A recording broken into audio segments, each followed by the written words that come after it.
Okay, so let's get into the spinatus group. All right, so we have two muscles for the spinatus group, and I really enjoy this group because the names of the muscle tells you where the origin is. Okay, so it makes it really easy to identify. All we have to remember is that posterior projection on the scapula. What I'm referring to is the spine of the scapula. All right. So supraspinatus muscle, right there in the name, supra spine. Okay. So supraspinatus is going to be above the spine. Infraspinatus is going to be below the spine of the scapula. Okay. So those are the origin points. Now, the insertion for both of these muscles is the same.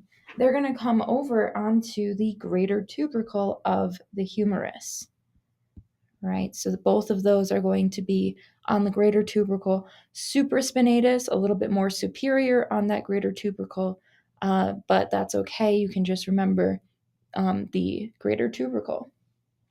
Okay, so pretty straightforward, pretty easy here. And as well as having the same insertion, they have the same innervation, which is again the brachial plexus, which we see time and time again throughout these muscles, right? So the only thing that really changes is the action, and that's just because of how these muscles are positioned on the scapula. Okay, so infraspinatus is going to laterally rotate the humerus at the shoulder, whereas supraspinatus is going to abduct, right? So moving out away from the humerus, away from the midline. So it's moving the humerus away from the midline at the shoulder. Okay, and so again, that's just because of how they are positioned. So I'm picturing supraspinatus. This is the insertion. It's going to contract and pull the humerus that way because it's pulling this way. So the arm is just going to fly out. So it's going to abduct, right? Whereas the infraspinatus, because it's lower onto the humerus, it can help laterally rotate. All right. And so you can see here on these images, again, above the spine and then below the spine here for infraspinatus. All right. So those are pretty straightforward, right? I do want to go back one little slide here because you can see infraspinatus here, right? And supraspinatus as well up on this image. Okay. Another muscle that we can see, remember this was teres major, right? Right above it is teres minor, which we'll talk about in the next group. So you can see teres major and then teres minor, infraspinatus and supraspinatus. Awesome. Now we can move on to the deltoid group. So deltoid is not the actual name of the muscle, it's deltoideus. Deltoid is a common name. Make sure that we're calling it by its proper name.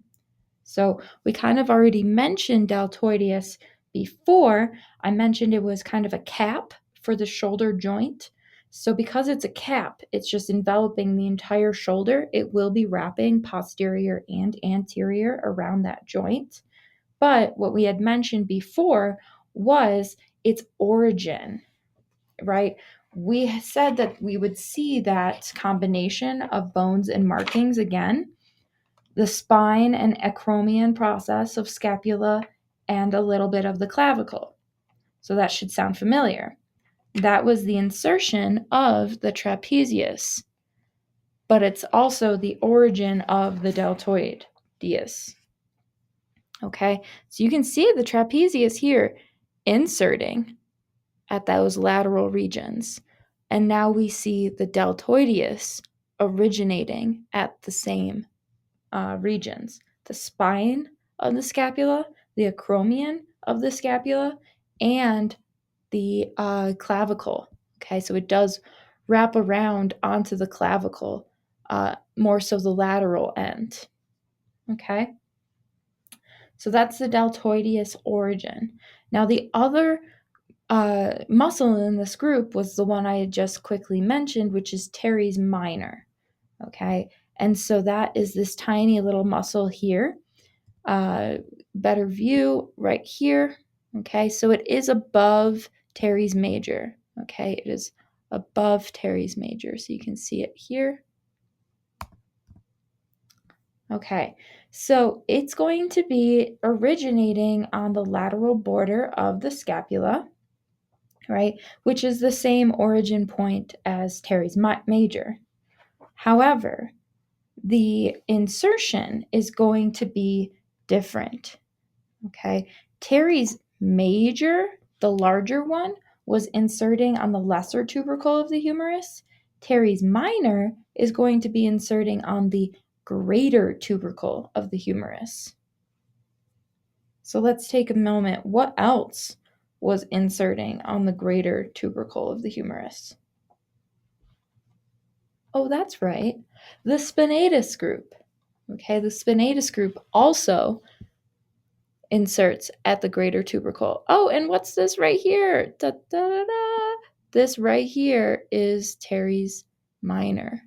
Okay, so you can see it's up onto that greater tubercle, but also going to be originating on the lateral border, okay, of the scapula. Down here below it, this is major, okay. And so it's going to be having the same origin point as minor, but its insertion is going to be different. Okay. Awesome. So let's talk actions of these two muscles. Now, deltoideus is probably really easy to remember with action because it's literally everything. Deltoideus can abduct, it can flex, it can extend, it medially and laterally rotates the humerus at the shoulder. It does it all because it's a cap, because of how it's wrapping that entire joint. What it can't do is adduct. So adduction is not applicable to deltoideus. That is the only one it can't do. And that's because of where it inserts. Okay, so check out the insertion point. The insertion point for the deltoideus, again, is going to be the deltoid tuberosity of the humerus. If we remember that marking, that rough patch on the proximal side of the humerus, it is more lateral on the humerus. So to adduct is to bring something medially. But this is where it's inserting laterally. If this muscle contracts, it's going to go in this direction, which flings the arm laterally. Okay, so we can't really see that adduction, right? It's kind of the same way as the supraspinatus. It pulls, and so it has to move in that lateral projection. All right, so no adduction for deltoideus, but it can do everything else. Now, teres minor has the exact same action as infraspinatus. And remember, teres minor is right next to infraspinatus. Okay, so they are both on that inferior and posterior portion of the greater tubercle, the humerus. So, teres minor is going to have the same action as infraspinatus, which is laterally rotating the humerus at the shoulder. Now, what these two muscles do share is the innervation. Innervation for deltoideus and teres minor are going to be the axillary nerve of the brachial plexus. Okay. All right. So if you remember, axillary is kind of like, that's the armpit region, and these muscles are like all up in your armpit. So that's maybe an easy way to remember that innervation, axillary nerve. It's in the armpit. All right. Also a good view of teres minor right here, infraspinatus, supraspinatus up here above it. Those three muscles kind of hugging that greater tubercle. All right. So we've talked about a few muscles here that actually all have something in common, even though they're not put in the same group. Okay. We're talking about muscles of the rotator cuff. These muscles include subscapularis, supraspinatus, infraspinatus, and teres minor. All right, so these four muscles all kind of combine and fuse together to form the rotator cuff. So the tendons of these muscles kind of make like a C almost. They like make almost a complete circle around the humerus. And so they are strengthening and stabilizing this joint, and they're keeping the humerus in the glenoid cavity so that we can have the glenoid humeral joint. All right, that shoulder joint. So just to make, a few notes about these muscles, we can see that teres minor is on that greater tubercle, but on the posterior side. We can see infraspinatus on the greater tubercle on the posterior side. We can see supraspinatus on the greater tubercle, more superior, right? And then subscapularis, because it is from the anterior side, it is the only one that's going to be inserting on the lesser tubercle of the humerus. Okay. So these four muscles make up the rotator cuff. So a good way to remember, right, is sits. So supraspinatus, infraspinatus, subscapularis, and teres minor. Teres major is not included here. Okay, so please keep that in mind. Only teres minor is going to be included in the rotator cuff. All right. Also, the teres minor wasn't inserting on the greater tubercle on the posterior side. It wrapped around to the lesser tubercle more on the anterior side. So it couldn't be part of this grouping. All right. A lot of you may have heard of the rotator cuff because maybe you know somebody who's torn or sprained or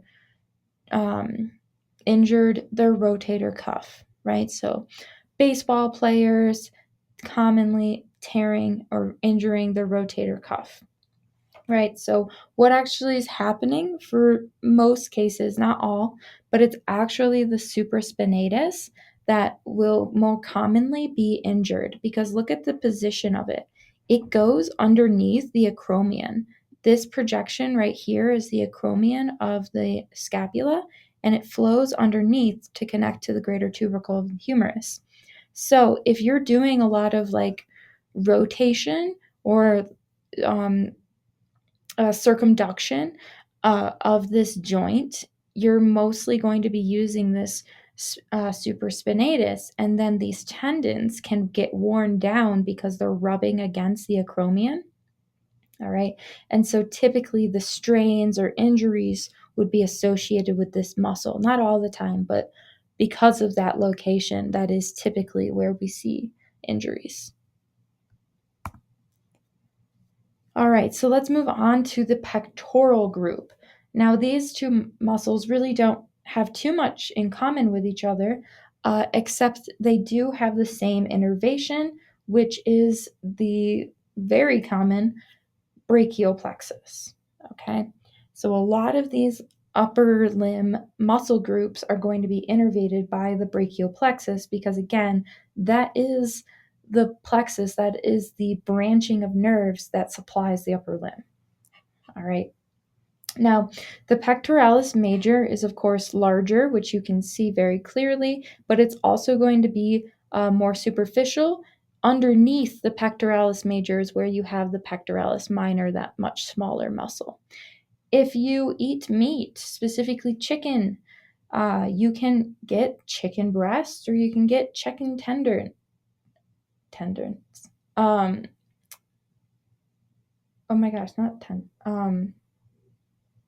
is it tenders? Regardless, I cannot remember. Oh my goodness.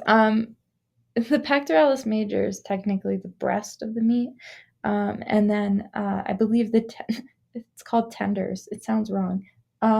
Would be the pectoralis minor of a chicken. My apologies. That was my phone. Okay. So let's look at origin points for these two muscles. Okay, pectoralis major is very large, so it does have multiple origin points.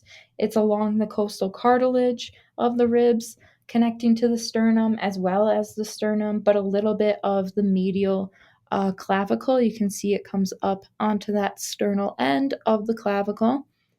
The pectoralis minor is going to be originating at the ends of the ribs, 3 through 5. So this is 3, 4, and 5. So kind of right before the costal cartilage takes over, that's where pectoralis minor is going to originate. So both of these muscles are going to insert more laterally. Okay, so you can follow the fibers to the insertion of pectoralis major, which is going to be the greater tubercle of the humerus on the anterior side.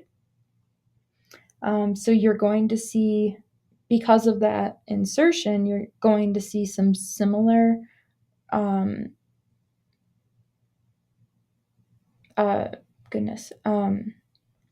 opposite actions. You're going to see opposite actions from the deltoideus. Okay, so the deltoideus, we can see here, is going to insert more laterally along the humerus.